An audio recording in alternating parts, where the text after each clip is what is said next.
What is up mga bap? Anong day na ba tayo ngayon? Day 30 na. And second night na rin natin sa duty. 2 more nights. Hanggang bukas duty tayo. Walang tao sa parking lot mga paps. Parang understaff na naman kami. Kardemet.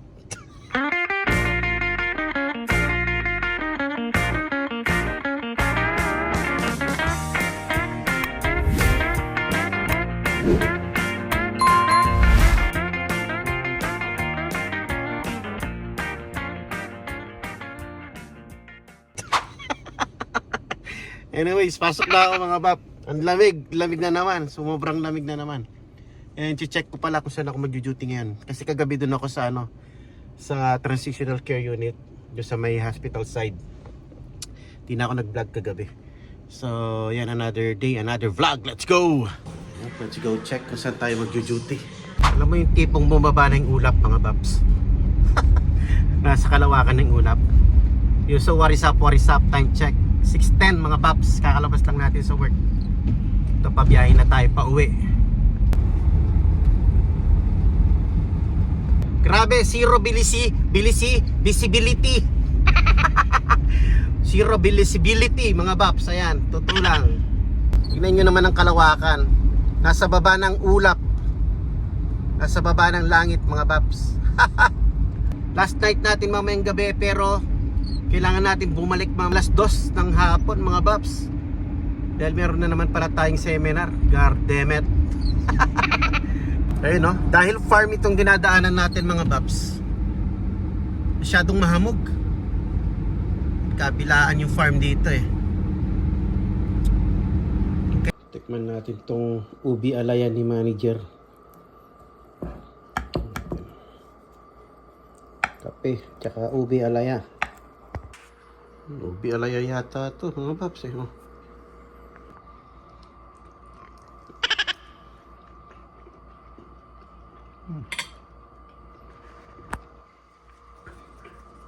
Ubi para sa kape, let's go. Kakayong Pilipino no? So yun, what is up mga bap? Drop lang natin si manager. Ano siya ngayon? 1:30. Tama naman. Sakto naman is meron tayong seminar sa ating work ng 2 o'clock. So yun, drain up ko siya ng maaga para makaabot tayo doon mga paps. Let's go. Kakagising ko lang pala. Nakatulog ako. Buti na lang nakatulog ako agad kanina. Pag uwi natin mga 8:30, katulog na ako hanggang 12. So kahit pa paano may power tayo no? Kasi may pasok pa ako mamaya paps. Mga paps, mamayang gabi, last duty natin. Punta muna tayo sa work. Update you later. Hindi umaraw mga paps oh.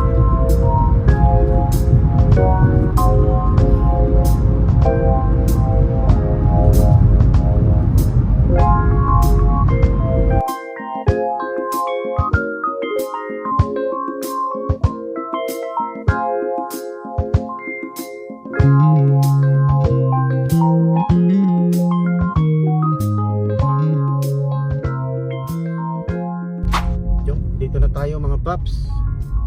Sana'y may maparadahan. Pag ganitong oras kasi dati 2 to 10 ako. Walang paradahan eh, walang ayun, may spot mga paps. Let's go.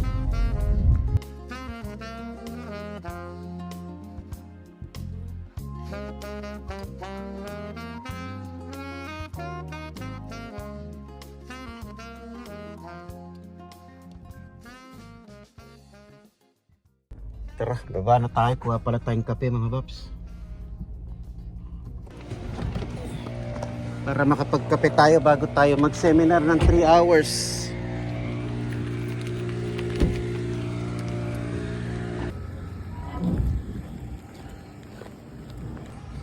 Yun, we're done mga paps. Saktong 5 o'clock. Tapos na tayo. Katulog pa tayo ng mga ilang oras kasi babalik din tayo ng 9 or 9:30 or 10. Papasok pa tayo mamaya. Last day of duty natin mamaya. 10 o'clock. Come on, let's go. Hindi pa ako kumain. Siguro kakain muna ako and then tulog tayo. So yun, 3 hours ano, mga Baps. Paid naman yun. Dapat 5 hours. Naiwan pa yung mga kasama ko doon. Kaso nung last time na pumunta tayo, nakuha ko ng 2 module. Yun yung time na umuwi muna ako, tapos hinatid ko muna si Bunso sa school. Tapos bumalik ako dito. Yun, bali naka 2 module lang ako nun. Kaya ngayon, tinuloy ko lang yung, or tinapos ko lang yung 3 pang module kasi 5 module ngayon, 5 hours. So ngayon, naka 3 hours tayo, paid naman yun mga Babs. Kaya okay lang din. Alright, pero yung rate nun mga Babs is PM, hindi siya regular rate siya, hindi siya rate ng knock shift. Okay, let's go. Okay, last night mga Babs, mga kapuyaters. Last night of duty natin, pang 3 nights. Let's go, let's do it. Hamog mga Babs. Yan, so what is up? What is up? Andito na naman tayo. Andito lang tayo kanina. At least nakabalik ako ng tulog kanina mga Babs. Pag uwi natin ng nakipag in-service or seminar ano. So yan, time check is 9:53. Pasok na ako mga Babs. Check ko pa kung saan ako mag-duty ngayon. May kutob ako sa kabila ko doon sa hospital side sa transition care unit. So yan, let's go. Update you later. Malapit na mag New Year's Eve mga Babs. New Year's Eve na bukas. So yan, let's go. Yeah, kakatapos lang ng ating first rounds mga Babs. Kaya saglit lang tayo ng coffee para ako'y magising.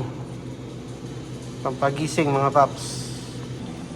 Tapos yung first rounds ko. So kuha lang ako ng coffee. Tapos upo ako dun sa may polris ko. Meron akong binabantayan ngayon. Yo, good morning mga Babs. What is up? Buti na lang day off na natin. Napakahamog mga Babs. Bumaba ang langit sa kalawakan. Daming pogi. Anyways mga Babs, 6:09 ng umaga. Let's go. Uwi na tayo, madilim pa And day off na natin ngayon. 2 days ba or 1 day? Hindi ko alam, basta 2 days yata yung off natin. Kaya let's go. Ay nako, ang hirap na nga magmaneho dahil napakalabo ng daan. Makalimutan ko pa yung beeper ko mga Babs. Nadala ko yung beeper. So ang layo na natin, kailangan ko pang bumalik dito. Inayupak. Kailangan kong ibalik kasi day off ko bukas 2 araw. Nakapirma tayo doon. So yun, kailangan ko pang bumalik dito. Ang hirap pa naman mag-drive kasi ang labo ng daan mga Babs. Balik lang natin saglit yung beeper. Ang hirap ng may memory gap mga Babs. So ayan, kailangan bumalik kasi 2 days ako magde-day off. Buti sana kung babalik din ako mamayang gabi. Hindi na ako babalik. I mean, hindi ko na ibabalik yung pager kung may pasok ako mamayang gabi. Kaso wala 2 days tayong days off. Kaya kailangan kong ibalik yung pager para makulangan sila at hanapin nila. And nakikita nila na tayo nakapirma. Simple things pero ayaw kong ng mga ganun-ganun ma-question. So anyways, ang hirap mag-drive, promise. Ayan kikita nyo ba yan mga Babs? Sobrang foggy ng daan, lalo na doon sa may sa kalsada, doon sa may mga farm banda ron. Halos wala akong makita, kaya mabagal din ako mag-drive. Ayan 6:39 na. Kakawita nito mga past 7 na siguro. Alright, let's go mga Babs. Ay, nasa bahay na sana tayo neto mga Babs. Tignan nyo gaano kalala yung zero visibility grabe. My goodness. Mas lalo banda ron sa may farm mga Babs. So yan, focus muna ako sa pagdadrive. Alright, update update you later. Yo, what is up? Ayan, nandito na ako sa bahay mga bab. Time check is 11:46. Nakatulog na rin pala ako. Nahatid ko na rin yung mga pasero natin sa Uber. Yun. So, tapos na yung unang rounds ko ng paghahatid sa mga dapat kong ihatid. So, ngayon pwede na ako bumalik sa tulog. Kaya lang, yan, mamaya magsusundo naman tayo. Pero, mamaya pa naman 3 o'clock. Magti-12 pa lang. So, meron tayong at least 3 hours na tulog. Ano? Yeah, sabi ko nga pala, day off po ng 2 days. Kaso, pumikap ako ng duty natin bukas. Pumikap tayo ng 4 na oras. Yeah, 2 p.m. to 6. Yan, pumikap ako ng extra hours. Para, may extra tayo. At saka, palagi kasi kaming understaff, mga bab, manibat tuloy. Magmula nung before Christmas, understaff na kami. So, yeah, nakakatanggap ako ng araw-araw na message. Lalo na nung may pasok pa yung mga bata sa school. So, hindi naman ako oo. Dahil nga, meron tayong obligasyon. No? So, ngayon, vacation naman ng mga bata. Kaya, ayun, tapos sabi ko, 4 hours lang naman bukas.